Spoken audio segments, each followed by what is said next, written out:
Hey guys, welcome back to a new episode of Coffin Corner. We are talking only NBA right now.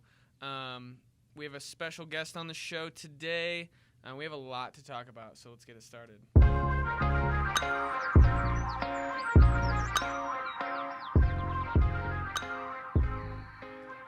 All right, our special guest, drum roll everybody, is Maher.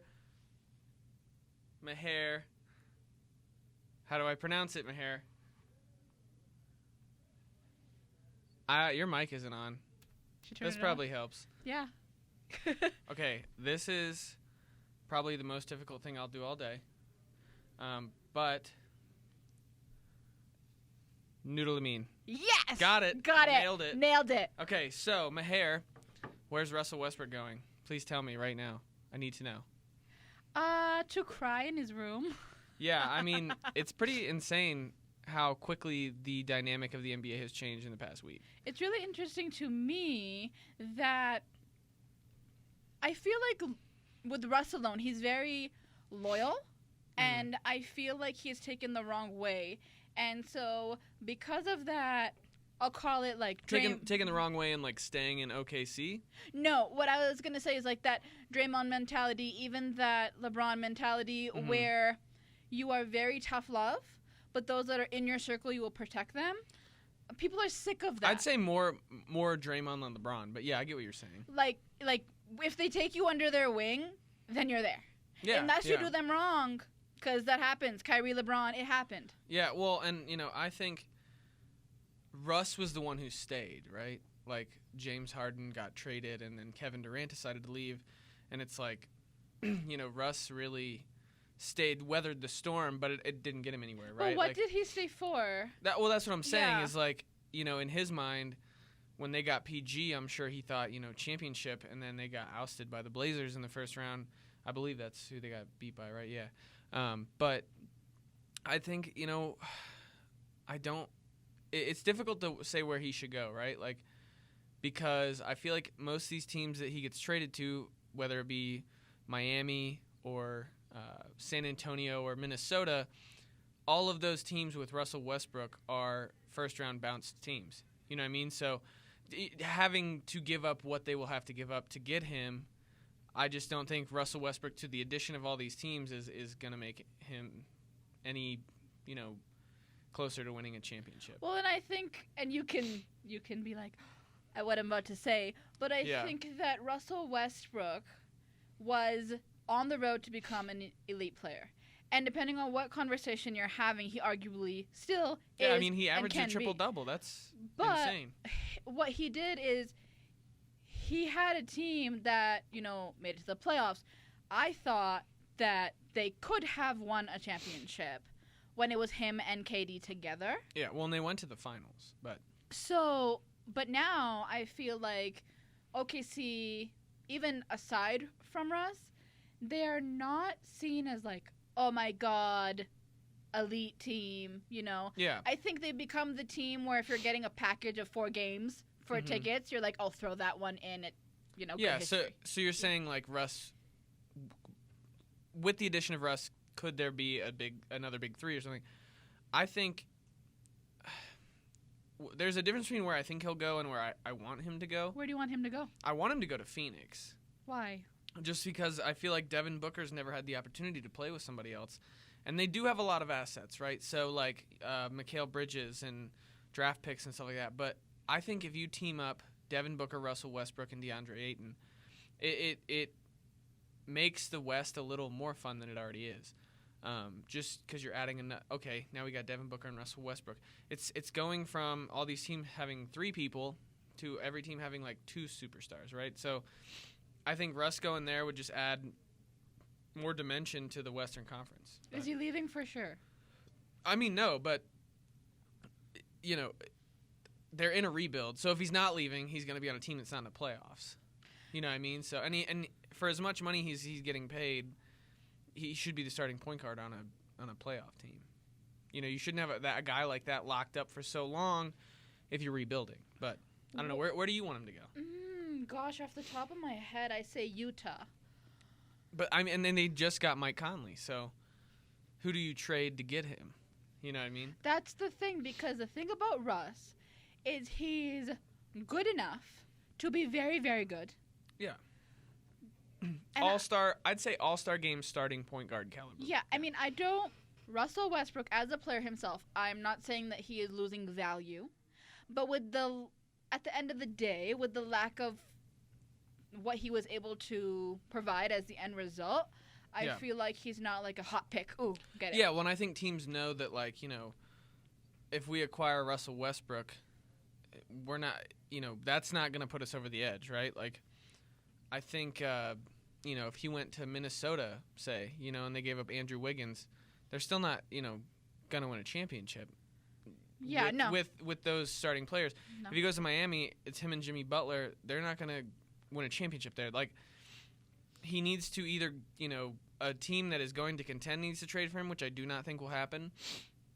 I think a lower level team with a lot of assets will get him. But see, that's where Russell's strong personality comes into play, because, he is the man. He has been the man. So going back on what you're saying. I mean, not his entire career. No, he's been the second, fiddle to Kevin Durant. But for the majority of recent years, yeah, he's been the main guy. Yeah, I mean, I would say this. If you trade for Andrew Wiggins at this point right now, because he is also younger, I see more potential for him where he goes, because he is now a piece of the puzzle. Yeah, not the whole puzzle. Not, one of two superstars leading a franchise. Jimmy has accomplished what he has, and he's kind of at the stage of his career. I mean, what has Jimmy accomplished, though? Besides going to All-Star games? I mean, he goes team to team. That's what I was... Yeah, okay. That's what I was getting at, is that he's at that stage, like Dwight Howard, where it's team to team to team. And I think at this point, I mean, both of them could start a wall in their room and have all the jerseys from every team and, like, have it be a cool art piece in their house. Because you have to think about, yes, I have love for the game and this and that, but age is one thing. That you can, based on health and injuries, you can kind of push as much as you can. Jason Terry, I believe, who is now with Big 3 League, played till he was like 43, 45, into his 40s. Yeah. It can happen. The other thing is, like, what do you have to offer? Are you just going through the motions because you're a basketball player and you've been doing it forever? Well, then at that point you need to retire and step back. Yeah, I think he does have a lot left in the tank. I mean, I think Russell Westbrook could win another MVP. I mean, he's not that old, right? I was talking about Jimmy. Oh, Jimmy. Yeah. Okay, yeah, all right. Well, in that case, yeah, I agree with you. I think Jimmy went to Miami because he knows that he needed to be the best player on a team, right? Like, Jimmy just doesn't mesh. I think Jimmy would have done great on the Clippers last year because they didn't have, an apparent superstar, and I think that's just how he rolls. They traded Hassan Whiteside to get him, so they traded their best player to get Jimmy. But I don't think the Heat are going to add anybody else. I think Jimmy's going to try to do it himself. But back to what were we talking about before? I just lost my train of thought. We were talking about Russell Westbrook and where does he go? Oh yeah, who's that guy? Russell Westbrook. But no, I think I think it would be really interesting if somebody like the 76ers traded for him. Or the Denver Nuggets even. But that wouldn't happen. See, that's the thing. There's always a... Because, I mean, the Nuggets, if you want to say a case for the Nuggets, you could say, we just re-signed a very young point guard to a max contract, and we have some guys we want to get rid of, like, Will Barton. So if you're a Nuggets fan or you're a Nuggets GM, would you give up, a young Jamal Murray and Will Barton for Russell Westbrook? Does that propel them? I wouldn't either. And do you know why? Because if I lose Barton and I also lose Murray, then I'd rather not lose both because I want to keep Murray. Yeah, well, but what do you give up to get Russell Westbrook, right? I mean, Russell Westbrook is a better point guard than Jamal Murray. Of course he is. But you're giving up, the future for now. And does Russell Westbrook and Nikola Jokic paired together? Again, it's about these pairings, right, in the West. How does that compete, Because how would those personalities work? Because, although it's brotherhood and team and whatever, if you are not meshing well off the court, you will not mesh well on the court. Going back to, I'm referencing LeBron a lot, that whole Kyrie-LeBron matchup, the main reason why Kyrie left was that he didn't want to play for LeBron anymore. I agree with you, right? Like, so Kyrie left because he didn't want to be in LeBron's shadow. But what's the real question? At the end of the day, when you're trying to make a super team does this make us a championship team? And, where I think you're wrong in that fact is, yes, it got to the point where Kyrie wanted to leave, and it's now happened twice with two franchises. And he wanted power, and that was the whole side thing. Yeah, and he got it in Boston, and now he's in Brooklyn. But Kyrie also won a championship in Cleveland. You know what I mean? Yes, he so did. I think there can be off-court drama. I don't think it was that bad when they won. I think it came out after. After when it was. But I think there can, you might not always see eye to eye, and you can win a championship. I'm sure it wasn't easy to play with, the whole Ray Allen, Kevin Garnett. That Celtics team kind of had the same thing. But with Russell Westbrook, I think it's a little different, right? Because he is so just, what's the word I'm looking for? I don't know. It's he has not an attitude, but he has such a personality more than anyone else in the NBA, right? So you can compare him to, things like Kyrie and LeBron.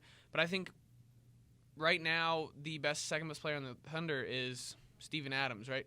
Right. I think it takes a very special group to, and I don't think it's a bad thing always necessarily, like his competitiveness and his personality, but I think it takes a certain group to be able to handle that. Well, yeah. And I don't know what kind of team is built like that. Well, that's the thing, because let's just reference something. Now, granted, keeping in mind that instances that have happened with Russell Westbrook are real issues even outside of sport. Yeah. But the example I'm going to pull is the little kid trying to touch it. Yeah. He's a fan. Yeah. That, and I know it's heat of the moment. I'm keeping that in mind. I know that they're professional athletes. I know it's safety. Yeah. I agree with Westbrook in that fans are so protected. What about us players? I agree with all of that. But when something like that goes down, can you see if that same scenario happened in Denver, where we're known to be very friendly people, it wouldn't go well, Well, and I think, because that, what happened with that? A kid touched him and he, said something to him, or I don't know. Yeah, he got upset. Because I remember the partial owner of the Clippers, or whoever it was, or who was the guy in the playoffs that, touched him. I get that. I think you say, if that happened in Denver, blah, blah, blah. I don't think that would ever happen in Denver. That's what I'm saying. So, therefore, when you are trying to acquire Russell Westbrook, you look at, of course, what is his production, right? Numbers, paper, black and white, this and that. What can he do for our team? But you also subconsciously even look at character. Yeah, well, and I don't think Russell Westbrook has bad character. Oh, I don't either. It's just a lot to deal with, right? It's it's almost a distraction for, other, it creates its own storyline, right? Even though it's not bad, it's just another thing that follows Russell Westbrook. That's exactly right there. That's my point. Many things follow Russell Westbrook. That's why I think a playoff contender team is going to trade for him, because I think somebody like the Suns will, a lower level team, just because it's they don't have that. You know what I mean? They don't have. It's not just we don't have. We don't want the storyline about Russell Westbrook saying too much, or whatever. They don't have any storylines. You know what I mean? So I think just a splash of we have this generational Hall of Famer point guard now, and that's what I think will happen. And most bad teams have more assets, So is Jay Crowder still over there? In where? Utah? In Utah? No, he got traded to the Grizzlies. Oh. He was part of that Mike Conley deal. Okay. So. I would have said that maybe the Westbrook and Crowder on the same team may have caused issues. No, I think or may have worked out well. May have worked out well, I think. Well, maybe they'll trade him to Memphis. Honestly, that's another team. That's the thing is there's so many different possibilities with Westbrook.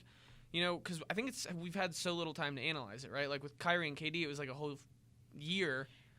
And it was media, and it was always in your face. But I mean, yeah, nobody was calling half these things. No one called D'Lo to Golden State.